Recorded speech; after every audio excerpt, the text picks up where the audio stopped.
Hello મિત્રો, મારી YouTube ચેનલમાં આપ સર્વનું હાર્દિક સ્વાગત છે। આજે આપણે ધોરણ 3 પ્રોજેક્ટ પ્રવૃત્તિ બુક પ્રવૃત્તિ નંબર 22 છે અને અનાજ, તેનું નામ છે અનાજ। તો તમારા ઘરમાં પ્રવાહી ભરવા માટે કયા કયા વાસણ કે વસ્તુઓ છે તેની નોંધ કરો। અનાજ ભરવા માટે શું સુવિધા છે તે જાણો। એક ડોલમાં કેટલા લીટર પાણી સમાય છે, માટલામાં કેટલા લીટર પાણી સમાય છે તેની નોંધ કરવાની છે। તમારા ઘરમાં કોઠાર કે પીપમાં કયા કયા અનાજ ભરવામાં આવે છે તે અનાજનો પ્રતિ કિલો શું ભાવ છે તે ધ્યાને લઈ જો 5 કિલો અનાજ લઈને દુકાને જાઓ તો તેના બદલામાં કેટલું શાકભાજી ખરીદી શકો તેની નોંધ કરવાની। અનાજ બગડે નહીં તે માટે શું કાળજી લો। ઘરમાં માતા પિતાનું માર્ગદર્શન મેળવી ફણગાવેલા મગ તૈયાર કરો અને તે આરોગો। કઠોળની ખેતી કરતા કોઈ ખેડૂતની મુલાકાત લો, તેમની પાસેથી સામાન્ય અનાજની ખેતી અને કઠોળની ખેતીમાં શું તફાવત છે તેની માહિતી મેળવવાની છે।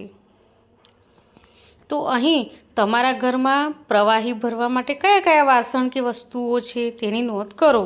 તો અમારા ઘરમાં પ્રવાહી ભરવા માટે ટબ, ડોલ, માટલું, જગ, બાટલો, પીપ વગેરે વસ્તુ છે।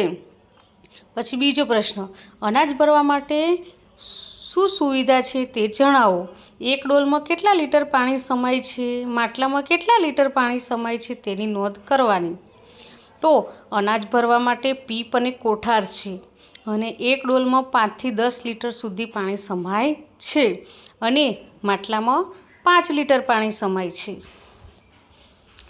હવે ત્રીજો પ્રશ્ન, તમારા ઘરમાં કોઠાર કે પીપમાં કયા કયા અનાજ ભરવામાં આવે છે તે અનાજનો પ્રતિ કિલોનો શું ભાવ છે તે ધ્યાને લઈ જો 8 કિલો અનાજ લઈને દુકાને જાઓ તો તેના બદલામાં કેટલું શાકભાજી લઈ શકો છો તેની નોંધ કરો। તો પીપમાં ઘઉં, ચોખા, બાજરી ભરેલ છે।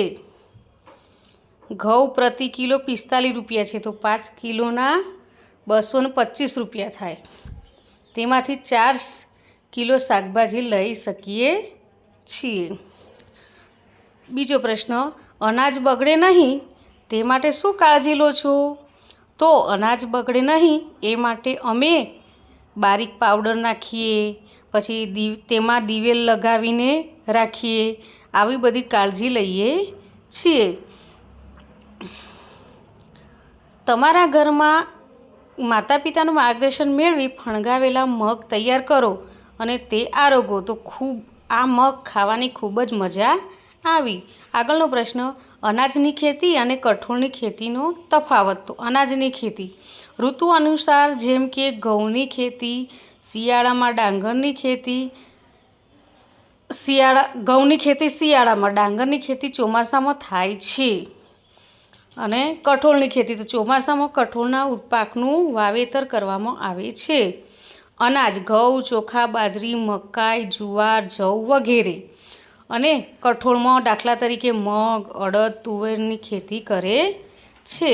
તો મિત્રો, તમને આ વિડીયો ગમ્યો હોય તો લાઈક, શેર અને સબસ્ક્રાઈબ ચોક્કસથી કરજો। બાય।